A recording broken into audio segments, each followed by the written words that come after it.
Hello dear student, good morning to all of you. I hope all of you are fine and all of you are doing well. So in last class we have discussed about application of biotechnology in the field of agrochemicals, agriculture and transgenic animals.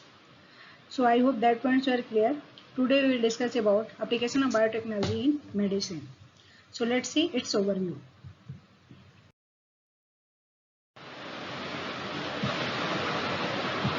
Application of biotechnology in medicine, transgenic animal. What are the aim behind creating of transgenic animals? Then production of antibiotic and genetically engineered insulin. So I will try to my best. I will explain in detail. Please, you will also try to understand. Come to main point. Let's see what are the application of biotechnology in medicine. So application of biotechnology in medicines are: the recombinant DNA technology has aided to advancement in the field of healthcare by permitting mass production of safe and more effective therapeutic drugs.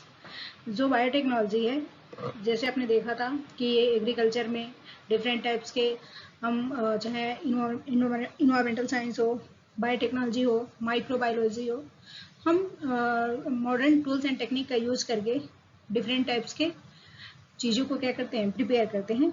Like that जो biotechnology है वो medical form में भी बहुत बहुत helpful है और useful है. इसका जो यूज़ है, इससे हम वेरी इफेक्टिव और बहुत ही सेफ थेरेप्यूटिक्स ड्रग्स का क्या करते हैं, प्रोडक्शन करते हैं with the help of recombinant DNA technology. The drugs are mainly produce by the process of genetic engineering. और जो भी ड्रग्स इससे बनते हैं वो जेनेटिक इंजीनियरिंग के द्वारा बनते हैं.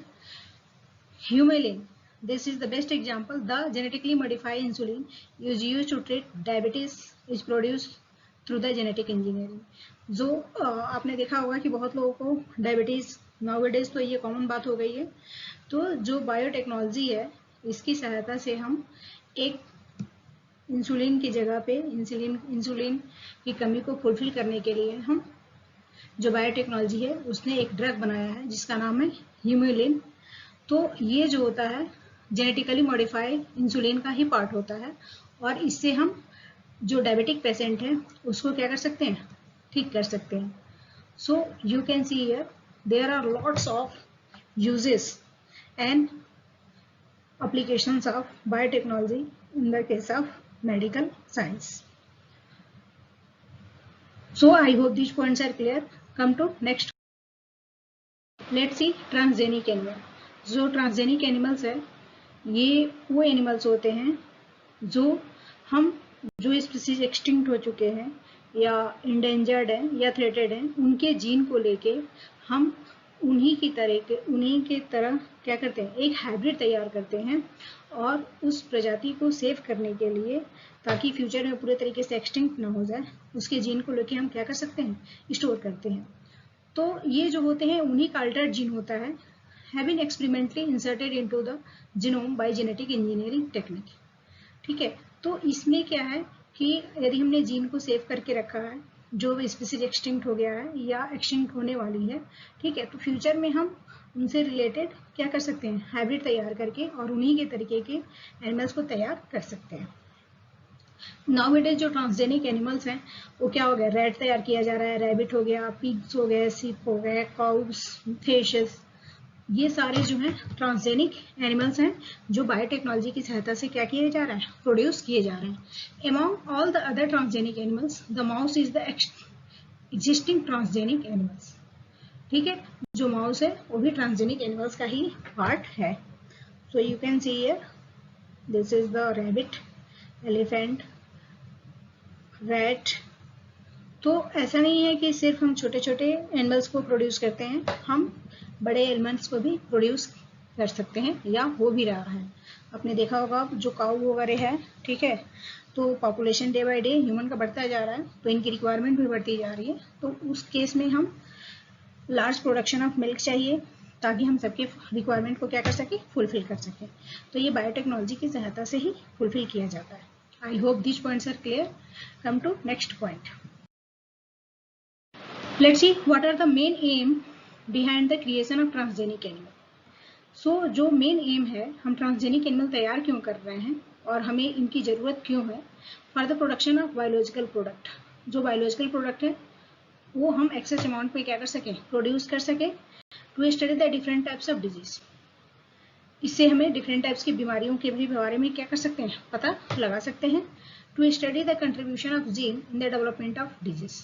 देन जो जीन है, जो स्पीसीज एक्सटिंक्ट हो चुकी है, यदि हम उससे नए स्पीसीज का फॉर्मेशन करते हैं तो हो सकता है उसमें कोई बीमारी हो, तो वो कौन सी बीमारी है, इसकी सहायता से हम पता कर सकते हैं।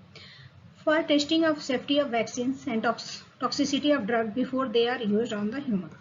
देन जो बायोटेक्नोलॉजी है, ठीक है, क्योंकि हम जो भी ट्रांसजेनिक एनिमल बनाते हैं वो प्योर हाइब्रिड होता है, राइट। वो जब तक अच्छे तरीके से उसको हम देखभाल नहीं करते, क्योंकि वो डिजीज फ्री होना चाहिए, ठीक है, हेल्दी होना चाहिए, गुड क्वालिटी का होना चाहिए, तभी हम कोई भी ट्रांसजेनिक एनिमल्स या प्लांट तैयार करते हैं। तो इस केस में जो उसकी बीमारियां वगैरह हैं वो पूरे तरीके से क्या हो जाती है, डिस्ट्रॉय हो जाती है, क्योंकि स्टेप बाय स्टेप हम उसको फॉलो करते हैं। देन जो वैक्सीन वगैरह हैं और ड्रग की टॉक्सिसिटी है, हम ट्रांसजेनिक एनिमल्स के द्वारा ही क्या कर सकते हैं, फाइंड आउट कर सकते हैं, before they are use on the humans. Human को यूज करने से पहले हम ट्रांसजेनिक एनिमल में उस चीज़ों का एक्सपेरिमेंट करते हैं। अभी आपने देखा होगा कि कोविड-19 चल रहा है और जो भी वैक्सीन वगैरह बनाए जा रहे हैं तो पहले ह्यूमन में उसका एक्सपेरिमेंट ना करके पहले एनिमल्स में किया जा रहा है। To study how gene are regulated and how they are affect the normal functions of body and its development. फिर जो जीन है वो रेगुलेट कैसे होते हैं और उनका अफेक्ट हमारी जो बॉडी या नॉर्मल बॉडी है उस पर कैसे पड़ता है और इसका डेवलपमेंट कैसे होता है, ये भी हम बायोटेक्नोलॉजी के द्वारा फाइंड आउट कर सकते हैं। So these are the main aim behind the creation of transgenic animals.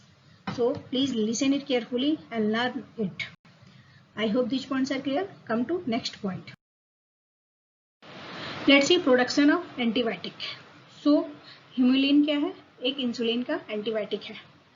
तो biotechnology helps in the production of vaccines, antibiotic and artificial hormone using plants. जो बायोटेक्नोलॉजी है हम इसके द्वारा वैक्सीन भी तैयार करते हैं, एंटीबायोटिक भी तैयार करते हैं, आर्टिफिशियल हार्मोन्स भी तैयार किए जा रहे हैं। किसकी सहायता से, प्लांट की सहायता से। Gene with desire characteristics are introduced into the plants to manufacture the encoded protein. जो जीन्स है वो एक बेस्ट उनके पास क्वालिटी हो, कैरेक्टरिस्टिक्स हो, उसको हम प्लांट में इंट्रोड्यूस करते हैं ताकि वो डिफरेंट टाइप्स के प्रोटीन को क्या कर सके, फॉर्म कर सके। Edible vaccines are cost effective, can be easily stored and administered in the body. जो इडेबल वैक्सीन है, राइट, जो वैक्सीन हम खा सकते हैं वो बहुत ही एक्सपेंसिव होता है, तो बहुत लोग क्या करते हैं कि उसको बाई करके और उसको स्टोर करते हैं और स्टोर करके अपने रिक्वायरमेंट के हिसाब से यूज करते हैं। These are used to cure disease such as measles, hepatitis, cholera etcetera. तो जो वैक्सीन है आपको पता ही है हमारे बॉडी के लिए कितनी जरूरी है। वैक्सीनेशन प्रोसेस तो होते रहते हैं और उससे हम डिफरेंट टाइप्स के डिजीज को भी क्या करते हैं, क्योर करते हैं। सो these are the production of antibiotic with the help of biotechnology. I hope these points are clear. Come to next point. Let's see genetically engineered insulin.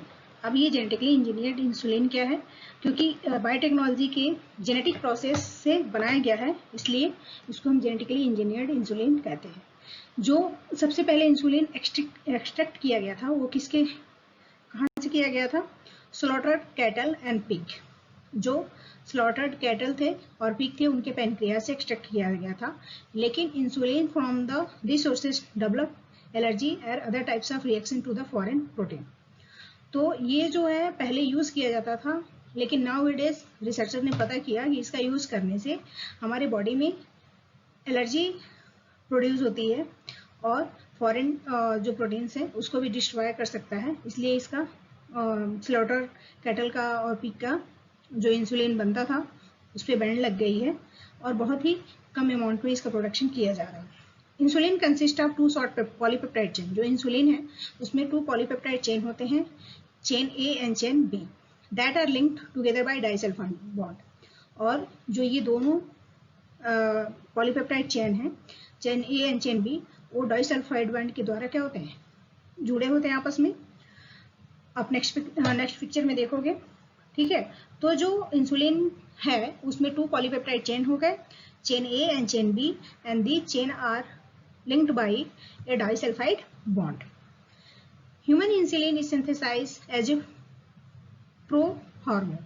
जो ह्यूमन इंसुलिन है इसकी सिंथेसिस प्रो हार्मोन के form में की जाती है, which can an extra stretches that is known as C peptide, जिसमें C peptide bond present होता है। जो नॉर्मल इंसुलिन है उसमें सिर्फ 2 पेप्टाइड बॉन्ड्स होते हैं, लेकिन जो ह्यूमन इंसुलिन है जो प्रो हार्मोन्स के फॉर्म में सिंथेसाइज होता है उसमें एक एक्स्ट्रा पेप्टाइड बॉन्ड जुड़ा होता है जिसको हम सी पेप्टाइड कहते हैं, जो मैच्योर इंसुलिन में क्या होता है, एब्सेंट होता है। The main challenges for production of insulin using rDNA technique was getting insulin assemble into the mature form. तो जो मेन चैलेंजेस है इंसुलिन को प्रोड्यूस करने में, उसमें हम रिकम्बिनेंट डीएनए टेक्नोलॉजी का यूज करते हैं ताकि, और वही जो होता है मैं उसको मैच्योर फॉर्म में चेंज कर देता है। तो these are the process by which human insulin are produce. An American company Eli Lilly in 1983 prepared 2 DNA sequences corresponding to A and B chain of human insulin. जो American company थी इली lily, उन्होंने 1983 में सबसे पहले insulin तैयार किया था और उन्होंने डीएनए के 2 सीक्वेंसेस को देखा जिसमें ए और बी चेन क्या थे, प्रेजेंट थे, and introduce them in the plasma of E coli. और फिर उन्होंने उसको इस रेसिया कोलाई के प्लाज्मिड में क्या किया, इंट्रोड्यूस किया, और उसकी सहायता से उन्होंने इंसुलिन को ऑब्टेन किया। Chain A and chain B were produced separately, extracted and combined by creating the disulphide bond to form the human insulin. और उसमें उन्होंने चेन ए और चेन बी देखा जो अलग अलग थे, और उसको उन्होंने एक्सट्रैक्ट किया, और एक्सट्रैक्ट करने के बाद से फिर दोनों को आपस में कंबाइन किया, और कंबाइन किससे किया, डाइसल्फाइड बॉन्ड के द्वारा, और वही क्या उसकी सहायता से उन्होंने ह्यूमन इंसुलिन को प्रोड्यूस किया। तो सबसे पहले 1983 में इली लिली कंपनी ने ह्यूमन इंसुलिन को प्रिपेयर किया, किसकी सहायता से, ई कोलाई की सहायता से, और उसमें 2 बॉन्ड्स प्रेजेंट थे जो अलग अलग थे। बाद में उन्होंने उसको एक्सट्रैक्ट किया, एक्सट्रैक्ट करने के बाद से डाइसल्फाइड बॉन्ड से उसको लिंक किया, लिंक करने के बाद से वो पुनः ह्यूमन इंसुलिन के फॉर्म में चेंज हो गया। So I hope this points are clear. Come to next, let's see, these are the genetically engineered insulin, their steps and insulin। ये है प्रो इंसुलिन जो ह्यूमन के लिए यूज किया जाता है, उसमें शॉर्ट बॉन्ड होते हैं जो डाइसल्फाइड बॉन्ड के द्वारा आपस में क्या होते हैं, लिंक्ड होते हैं। पेप्टाइड बॉन्ड ये हो गया एंड पेप्टाइड बॉन्ड बी ये हो गया, ये दोनों अलग अलग हैं, दोनों को एक्सट्रैक्ट करके, और इसमें एक शॉर्ट बॉन्ड प्रेजेंट होता है जो क्या है, सी पेप्टाइड, और यही C peptide bond human insulin में प्रेजेंट होता है। You can see here, this is the human cell and this is the bacteria. इससे ह्यूमन इंसुलिन जीन को एक्सट्रैक्ट किया जाता है, देन यहाँ से प्लाज्मिड लिया जाता है, और प्लाज्मिड किसका होगा, इकोलाई का, और इकोलाई क्या है, एक बैक्टीरिया है, और दोनों को आपस में ज्वाइंट किया जाता है with the help of recombinant DNA technology. फिर ये जब दोनों आपस में ज्वाइंट हो जाते हैं तो ट्रांसजेनिक बैक्टीरिया का फॉर्मेशन होता है। फिर ट्रांसजेनिक बैक्टीरिया को हम कल्चर मीडियम में ग्रो कराते हैं, और ग्रो कराने के बाद से इससे जो इंसुलिन बनता है, इसमें जो इंसुलिन बनता है उसको हम क्या करते हैं, एक्सट्रैक्ट कर लेते हैं, राइट। तो these are the basic steps of production of insulin. I hope this points are clear. Come to next point. So today we have discuss about what is genetically engineered insulin, how it is produced and its introduction, then transgenic animal and biotechnology application in field of medicine. So I hope that points are clear. Please listen it carefully and try to understand. Thanks. Stay safe, stay happy, stay connected. Thank you.